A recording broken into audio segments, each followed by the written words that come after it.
figured since at least I have somewhat of a sizable list here for a number of these, I would do tier lists for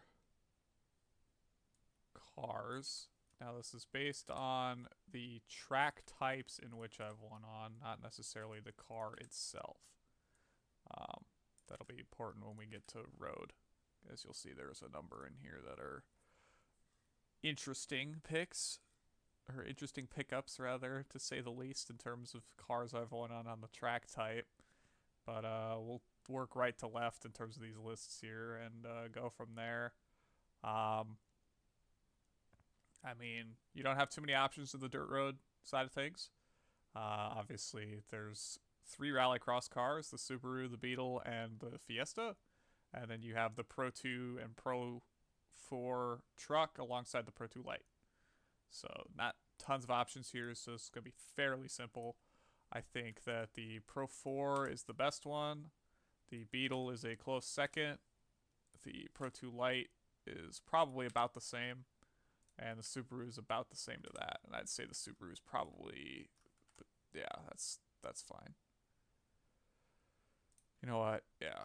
And I think that just to be, that's fine. I don't know. None of these are atrocious, so I'm just gonna leave them like that, and that's that. So I can get rid of this. Then we move into Dirt Oval. My first Dirt Oval win was the 305 at Limaland. I'd say that the 305 is a very track dependent car. A lot of the tracks that get run on dirt are either too big or too kind of they're not super catered to the low horsepower, relatively high downforce that you get out of a sprint car with this limited horsepower. So it kind of sits as like it's good, but it's not great. I'd say it's marginally improved compared to it's a step up for sure from the micro sprint, the regular micro sprint. I think it falters a little bit compared to the outlaw micro sprint. So I'm going to put it probably in between the two. It's just ultimately dependent on where else the rest of those go. So I think what we're going to do here is we're going to put the outlaw micro sprint car in the S tier alongside the non-winged variant. I think that those are a perfect balancing act between having downforce and not having downforce, and then being able to navigate that on the track. I think that puts the 305 in maybe a B tier situation. And then we'll put the micro sprint car winged in D and the non-winged in C. I think that this has a bit more of an impact here than it does even with the extra horsepower, just because not having wings makes it a bit more difficult to get around. Dirt Legends car is S. Dirt Mini stock I'll put along in the B tier as well. I think I like this having a bit more slip in it. Dirt Street stock is F. This thing's a boat. It's not very fun. I don't really like it that much. And we'll put the Dirt Limited Late in A. I think it has a bit more, because of the weight of it, and it's not quite as boaty as the street stock. Handles a bit better on a lot more tracks than the 305 does. So there's that, and I think that helps a lot. I think the Dirt Legend can go actually up. Put that up a level. I think that's the best dirt oval car in my opinion. It's got the perfect balance of being slippy, but not to the point that it's unmanageable, and it's just fun to race. I mean, aside from when you make heavy contact in it, it's just a lot of fun to drive around the track, and I've driven it a good bit, especially in this last season, picking up a number of tracks in the Dirt Legend. It's been a good bit of fun. So we will move to Oval then. My first Oval win came in the original ARCA car, so this is the old ARCA car, to be clear. This is not the current ARCA car.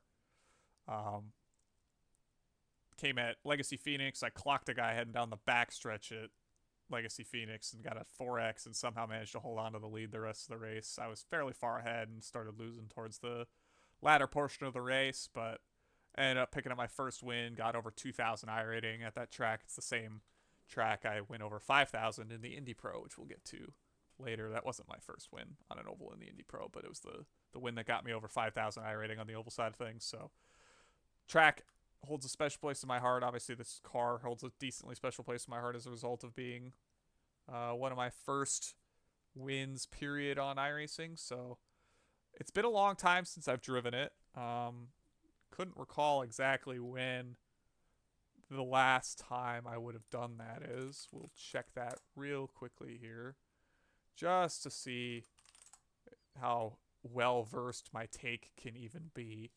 I guess we can just filter this down to ARCA, right?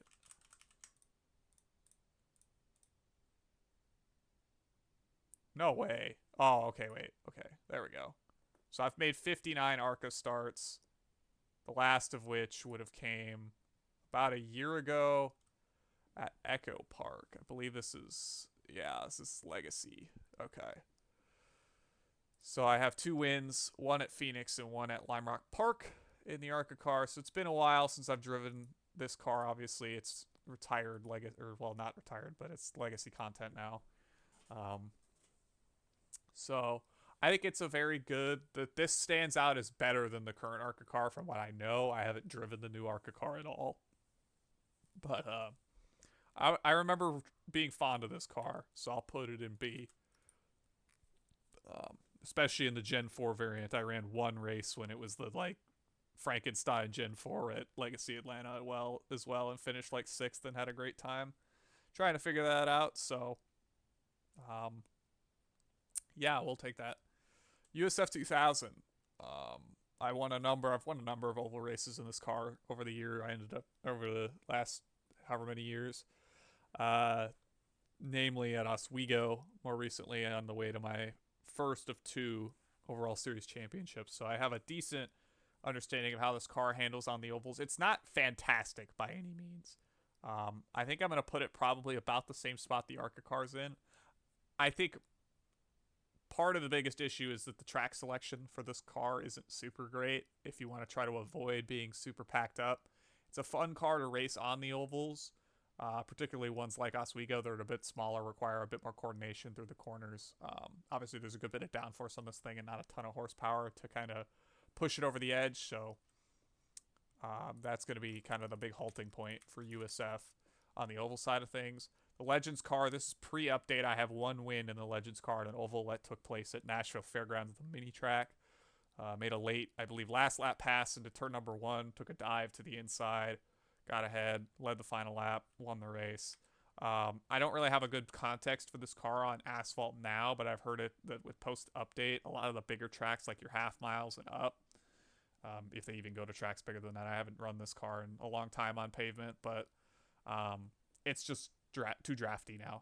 So anything with a remotely significant straightaway, you can kind of stay hooked up to guys regardless of how good or not good your setup is, and that kind of makes it suffer a little bit. So I think I'm going to have to dock it a good bit just for that, because I don't have a ton of context for it, and it's not the craziest thing in the world. The Indy car, S tier, it's probably the only oval car I will flat out put in S tier on just straight merit. It's probably one of the more versatile ones that I run I run fairly regularly. Obviously, I haven't run it in a couple weeks in officials here, but it's the Indy car. It stands out. It's the only car that drives that way, even with the slew of other open wheel oval cars on the service. The racing's incredible on tracks as big as Indianapolis all the way down to Richmond. So the versatility is there. It has a lot of in-car adjustments you can make to kind of suit the car to your liking, even on fixed setups that the main oval series has, and it's the iconic machine that it has been for the past nearly, well, I guess if you count it as the DW12, it's been over a decade, but as the IR18, it's been about 7 years of that car in the real world existing. So good stuff all around. Buick LeSabre, I have 1 win. I made an outside pass from 2 cars crashing ahead of me at Martinsville. That's my one and only Martinsville win, my one and only Buick win. I enjoy this car. I can't say I enjoy it as much as the ARCA car, so therefore it goes in the C tier. it is what it is. I wouldn't be remiss in saying that I just don't drive these bigger, heavier cars anymore to really have a super big comment on it in particular. But that's kind of just how it goes with that. Um, NASCAR Whelen Tour Mod. I think my wins are at USA and Southern National. I think the Southern National was a bump and run to make that race happen. It was a long time ago. I don't remember quite how long ago that would have been. We'll see. If we look, we check for Tour Mod. Um, so about little July and May of 2023, the second of which was at Southern. So yeah, it was a while ago. The last time I won a Tour Modified race, but I have, and I will say that the Tour Modified in terms of driving it, I think they added tire sets to this car like one of the last seasons I ran it, but pre that made it pretty good. I'd say it's probably a better car than the USF on ovals, so it'll go in the A. I think the Super Late, I would like to put it in S, but I haven't driven it in a long time in a race setting, so I'm going to put it in A just because I think it's probably one of the better uh, stock cars, if you will, and I'll put the Indy Pro sandwiched directly in between those. The Indy Pro is basically just an improved version of the USF, at least for the oval package. Runs a bit better on some of the slightly bigger tracks like a 2008 Phoenix or Phoenix and Gateway and the like. Had some pretty good races at both those tracks in that car, and that's just kind of the name of the game there. The mini stock, I'm not super huge on the pavement mini stock. This thing kind of handles goofy. I think that the dirt version handles better because of how the dirt physics in iRacing are than the pavement one does, and I would say that it's worse than the Legends car, so that sums up oval pretty easily. Not a ton there. Uh, Obviously, like many, my first road win was in MX5s, but mine was in PCC back when it was PCC was basically only Mazdas because the only other car you could run in it was the Solstice, and at low IRs, pretty much nobody was running the Solstice. So I ran the Mazda and picked up my first win, I believe, at Lime Rock Park 2008 Chicane on the road side of things. I mean, what's there to say about the Mazda that hasn't already been said? It's one of the best racecraft cars on the sim. Handles pretty good once you get it on that advanced set in the C license in PCC. I mean, you don't really need much more than that. The rest of it just comes down to how well can you drive the car, more or less. I'm sure there's more you can do to tweak it a bit to get it up there, but MX5 Cup, I've won at it most recently in the Hagaro ring, and it reminded me just how fun ripping a Mazda is, so I definitely need to do some more of that into the future. As mentioned before, I've also won in the ARCA car at Lime Rock Park. Again, it's been a while, so I can't really comment on how good of a road course car this is, and we have to kind of gauge it as this thing handles like crap, relatively speaking, to most road cars, so you kind of have to put that in the back of your head of like, you know, is it a good car to race on road versus not? I don't really remember this one that well, so I'm just going to stick it in C, like middle of the road, because obviously there's not a ton going on there. Everybody knows my bias is heck take on the USF 2000. It's one of the best road cars on the sim. I've won 50 plus odd, some odd, however many races in it. I've won 2 championships in it. I've had some great racing with a lot of great drivers that I've gotten to meet over the course of the last, especially 2 years.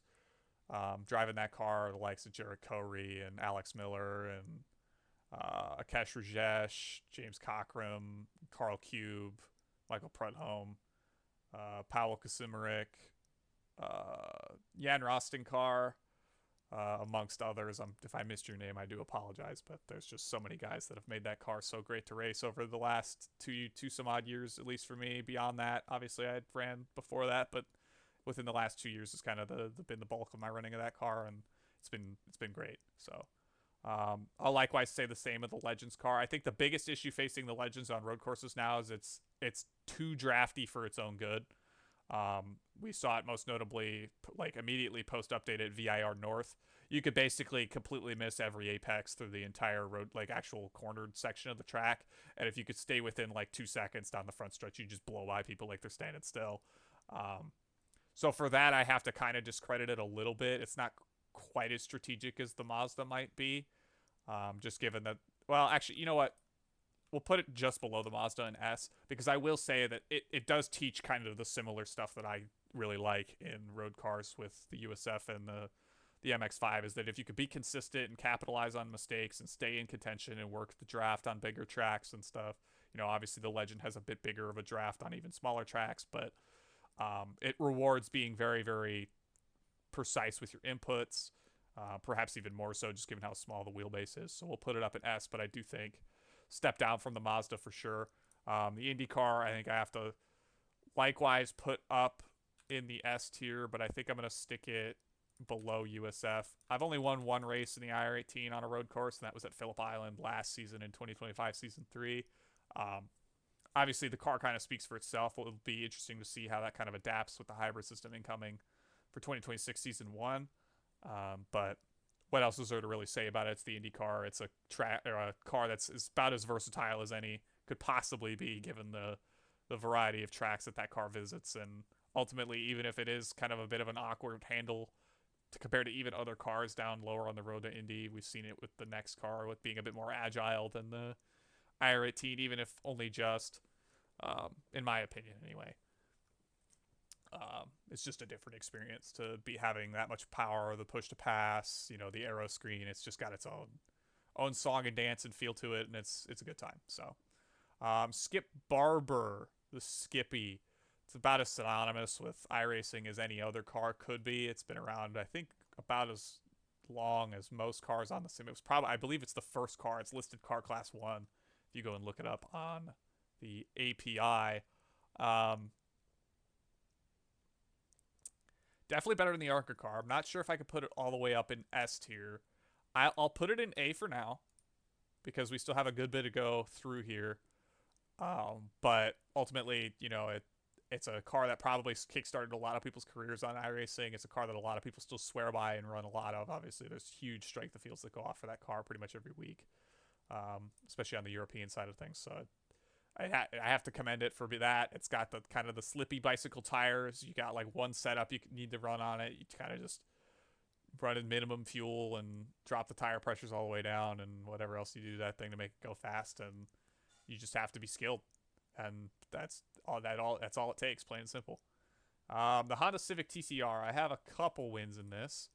I'd have to double check. I want to say it's like Knockhill and Motegi for sure. Oh, that's right. It's TCR, isn't it?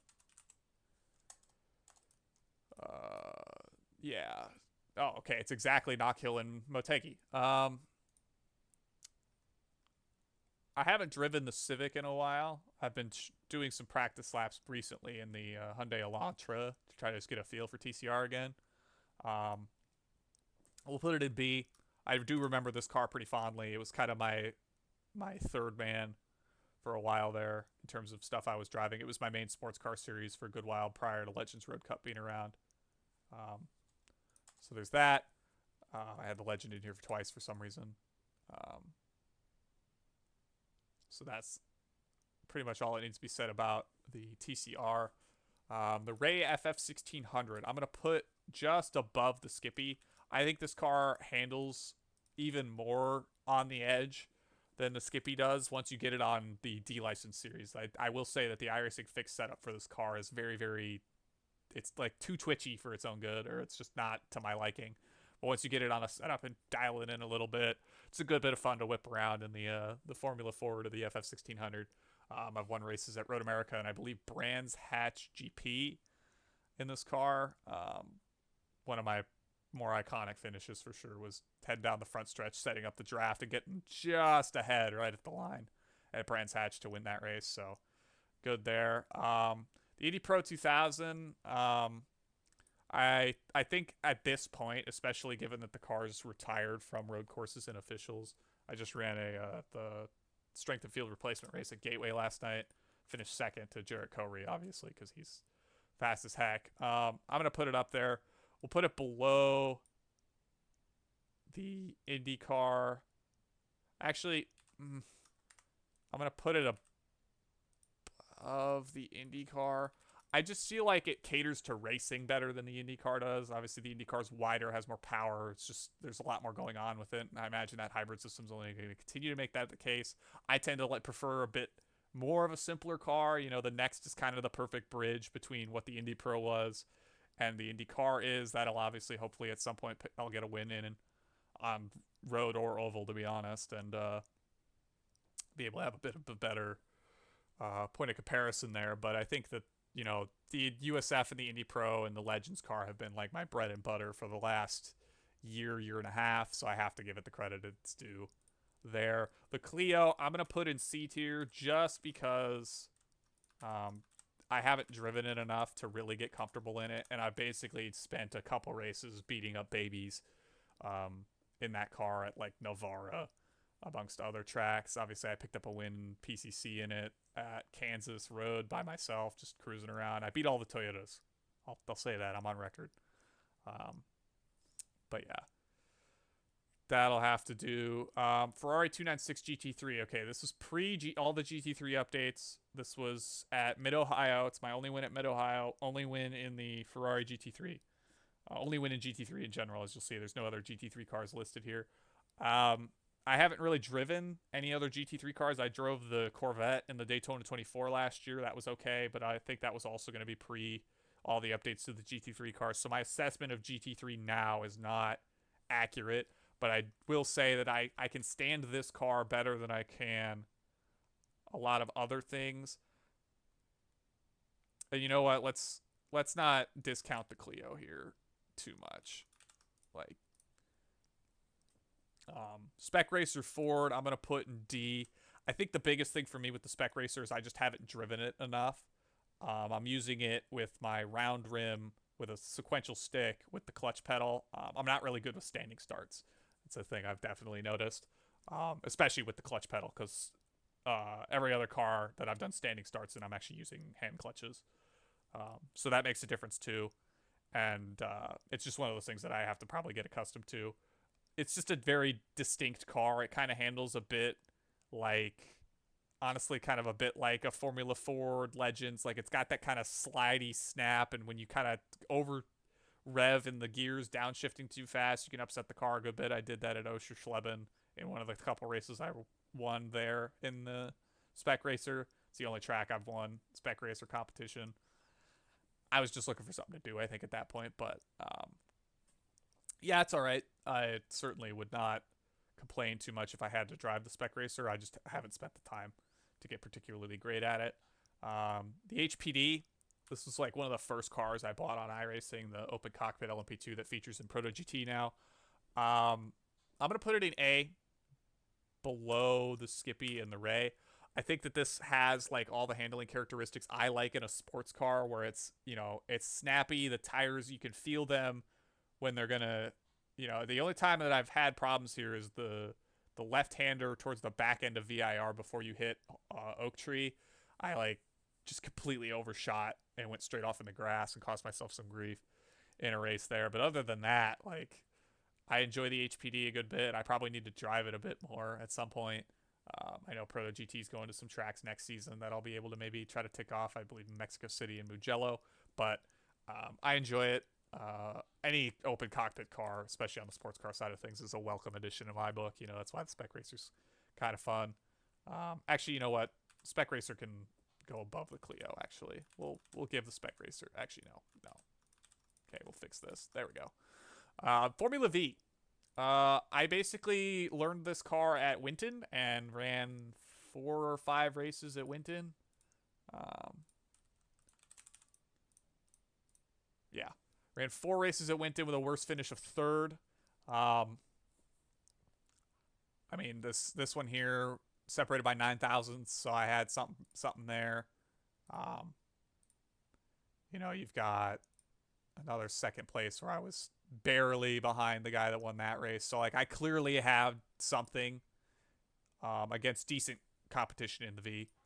3K drivers, pretty much every single one of these. And then I think this one I was fortunate and got back into a podium position. But again, I could compete. See, I ended up beating the guys or the guy that I lost to earlier in the week. So I definitely figured something out in the V. The biggest blocker for me is it's only in a rookie series, and I don't like running the rookie series, especially now that I have wins on all the rookie tracks.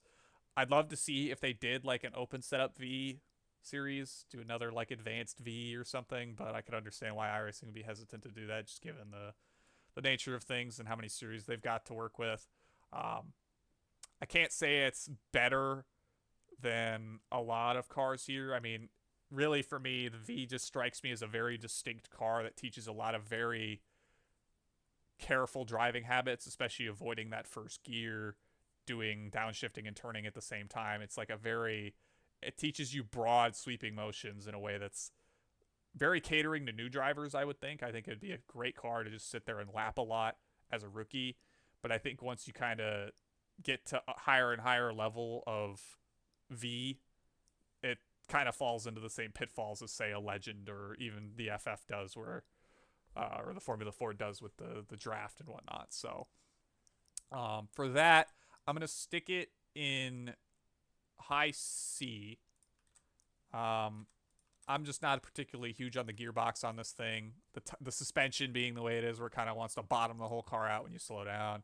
A little awkward. It's kind of got the same, somewhat similar characteristics to the Spec Racer, where it's just like you can do so much damage on with the transmission, kind of banging through the gears downward, than just slowing the car down, that it just turns into a bit of a handful. The Kia, I've enjoyed a good bit, I will say. I don't think it's quite as good as the Clio. I'd say it's slightly better than the Clio, but not as good as the V. I think the big blocker for the Kia for me is it feels like a slightly crappier TCR, and at that point, why am I not just racing the TCR aside from, field strength and multi-class potentially in Global Challenge? Don't get me wrong, the Kia's fine. If we're like comparing front-wheel drive cars, though, I just think the TCRs have a leg up over the Kia and the Clio, personally. The GR86, I've been on record multiple times. I don't really like this car. I'm not going to put it down in F because I think it has its merits, but I think the GR86 Fixed Series is an absolute cluster. Driving it in PCC, you're getting hounded by Mazdas on the fast end. If you're on the slow end of the Toyota class, not particularly great. What I will say, though, is I have enjoyed street stocks. I'm just going to put these like together as one thing because they handle the same. They just look different. They're going to go in B at the bottom. I've enjoyed these more. I won both two races at Lime Rock Park in it, and those are my two street stock wins, period. I have no interest in running a street stock on an oval. The C license series is an absolute mess, for what I've heard. What I've even driven historically too. The Cadillac. This car was the car that I had PTSD for from very early on in my iRacing career, getting dive bombed multiple times at the end of the backstretch at Okayama. So I hadn't driven it for a long time, but I ended up coming back to it last season, picked up a win at Montreal, and had a good bit of fun. I will say, at least at Montreal, it has a very like on throttle snap oversteer that if you just like have too much wheel in the car, it'll want to spin. It kind of reminds me of the Kia with the understeer, except for oversteer. So there's that. I don't think it's quite as good as the Spec Racer. I think the Arca car probably has a bit more for it. I'm just not particularly huge on it, but maybe if I gave it more time, I'd grow more on it. But it's going to go down in D for right now. The F4.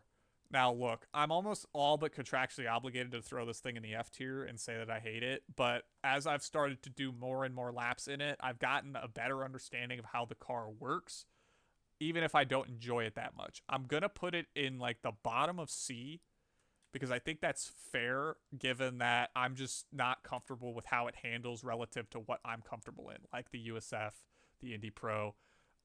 It wants to be overdriven. And then when you want to overdrive it and then underdrive it on entry. So you want to basically back every corner up and, smash gas, whereas you can kind of get away with a bit more of a balance, at least in my opinion, on some of the other, road to Indy cars. Maybe less so with some of the newer cars that have come out. I think a lot of it has to do with the tire model being newer for this car than, say, the Indy Pro or the USF. Really, only time will tell. The BMW M2 basically feels like an improved version of kind of the thought process going into the Cadillac. I've enjoyed this car a good bit. I think the win here, at least one of them, was at Auto Club, if I'm not mistaken. If I look for the BMW, um,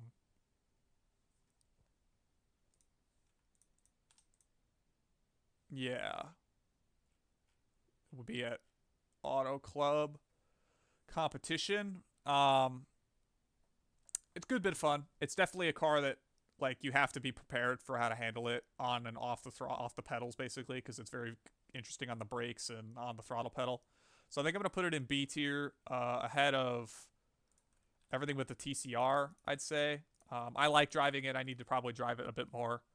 Maybe next season, Empower will be at a couple more popular tracks because the biggest thing that's kind of barred me from it this season is aside from Catalunya, and I think I ran a race at Magny-Cours, it's kind of difficult to find races in that series at least, and I'm not super keen on doing it in PCC most weeks, just because I've not had a ton of drive to run PCC given the amount of open wheel stuff I'm doing. But maybe that changes in time as I get more wanting to get into sports car stuff. The Ford GT2, similar to kind of the Cadillac again. I think it's fun. I've only driven in a Daytona. I 1v1'd a guy. I don't remember his name at Daytona. That was my first win at Daytona. But I will say it's probably, I'm not going to put it above the F4, but I will say it's probably a step above the Cadillac. I need more time in it to really know that. And I think the surprise here will be putting the Ferrari Challenge car in A. I do still need to get faster in it, but I think that for what I've learned this season, I enjoy the handling characteristics of that car. Just given the extra power and kind of you can kind of really huck it through the corners, push it a little harder. I've had a good bit of fun ripping the Ferrari Challenge in 5 wins in my first season and first 5 starts. Granted, cherry picked, whatever. I'm not going to hide behind that, but I think it's a fun car. I enjoy it. And that's going to do it for cars at the end of 2025. Hopefully I get to try out some new stuff next season, pick up some wins in some stuff I haven't already. The list for cars is much more extensive because I don't drive most stock cars or sports car stuff, and that's the bulk of the service. And even the number of the open wheel cars I still have yet to pick up a win in. You know, the F1 cars, Super Formula, the historic F1 cars, the IR01, SFL, F3. You know, I've got a couple dirt ovals and dirt road. Obviously, the cross cars coming out next season. I'm excited for that. New Porsche Cup. Maybe I give that a try. I think that's directly replacing the existing Porsche Cup, so there's nothing new there. But 2026 might turn into a year of exploring sports cars. I haven't really done that in a while. Be curious to know that I think the last full-time traditional sports car season I would have ran would have been in TCR at some point. Let's see here. Legends Road, Skippy. Yeah, TCR in 2024 season 2 would have been my last full campaign in a sports car of any variety, let alone anything super crazy. You know, we've got the 296 when it was still fixed GT3 back in 2023 season 4. But yeah, that's going to do it for the car tier list. If you've got any opinions of your own, feel free to shoot them my way. But that's about all I got. Relatively short list. I haven't won in a lot of cars, or a lot of car classes for that matter. So I've got a long way to go in terms of really honing my craft across more vehicles. So appreciate you for tuning in, and have a good one. See you next time.